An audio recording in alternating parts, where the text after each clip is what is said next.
పార్టీలో చేరే నాయకులు కార్యకర్తలు అంతా కూటమి ఉమ్మడి అభ్యర్థుల గెలుపుకు కృషి చేయాలని కాకినాడ రూరల్ నియోజకవర్గం అభ్యర్థి పంతా నానాజీ పేర్కొన్నారు. కాకినాడ రూరల్ మండలం వలసపాకల గ్రామంలో గల కాకినాడ రూరల్ జనసేన పార్టీ కార్యాలయంలో తమ్మవరం గ్రామంకు చెందిన పలువురు నాయకులు కూటమిలో చేరేందుకు తరలిచ్చారు. పార్టీలో చేరేందుకు వచ్చిన 50 మందికి రూరల్ అభ్యర్థి పంతా నానాజీ పార్టీ కండువాలు వేసి పార్టీలోకి స్వాగతం పలికారు.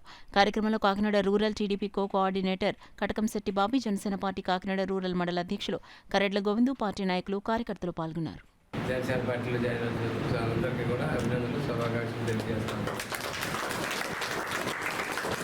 పవన్ కళ్యాణ్ గారు ఒక పార్టీలో చేరడానికి చాలామంది సగర్వంగా ఫీల్ అవుతూ ఉంటారు. ఎందుకంటే కళ్యాణ్ గారు లాంగ్ టైం రాజకీయ వ్యవస్థను మార్చాలని ఆలోచనతో ముందుకెళ్తారు తప్ప ఆయన ఏదో పదవులు పొందాలని ఉద్దేశంతో ఆయన ముందుకెళ్తున్నారు. అలాగే చాలా క్లారిటీగా ఇవాళ మన పొత్తుల్లోనే అర్థమవుతుంది. ఈ రాష్ట్రానికి ఏ పరిపాలన అవసరం కాదు, ఏ పరిపాలన అవసరం లేదు.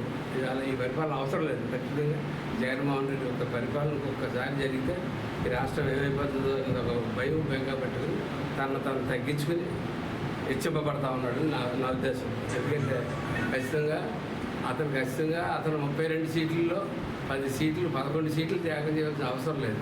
ఆ 11 సీట్లు ఎందుకు త్యాగం చేశారు అన్నది ముందు రేపు పొద్దున 370 సీట్లు భారతీయ జనతా పార్టీకి వచ్చి భారతీయ జనతా పార్టీ అక్కడ పరిపాలన చేస్తున్నప్పుడు ఇక్కడ 12.5 కోట్ల లోటుని అక్కడి నుంచి తెచ్చడంలో ఈయన చాతుర్యం చూపిస్తారు. కాబట్టి అప్పుడు తెలుస్తుంది ఎందుకు 11 సీట్లు ఎందుకున్నాడు. ఆ వేళ ఆయన యొక్క విలువ తెలుస్తుంది. పవన్ కళ్యాణ్ ఇన్ని గుణాలు ఉన్నటువంటి పవన్ కళ్యాణ్ గారిని నచ్చి ఆయన సిద్ధాంతాల మేరకు పార్టీలో చేరినప్పుడు మీ అందరికీ కూడా పవన్ కళ్యాణ్ గారి తరఫున అభినందనలు తెలియజేస్తా ఉన్నాను. ఖచ్చితంగా మీ అందరి యొక్క ఆశీర్వాదంతో ఖచ్చితంగా మన ఎన్డీఏ పరిపాలనలోకి వస్తుంది కదా ఆంధ్రప్రదేశ్లో. ఖచ్చితంగా రేపు ఈ 10-12 లక్షల కోట్ల అప్పులు తీర్చుకొని మనం మంచి పరిపాలన అందించుకోవాలని తెలియజేసుకుంటూ జాయిన్ అయిన అందరికీ అభినందనలు తెలియజేస్తాను.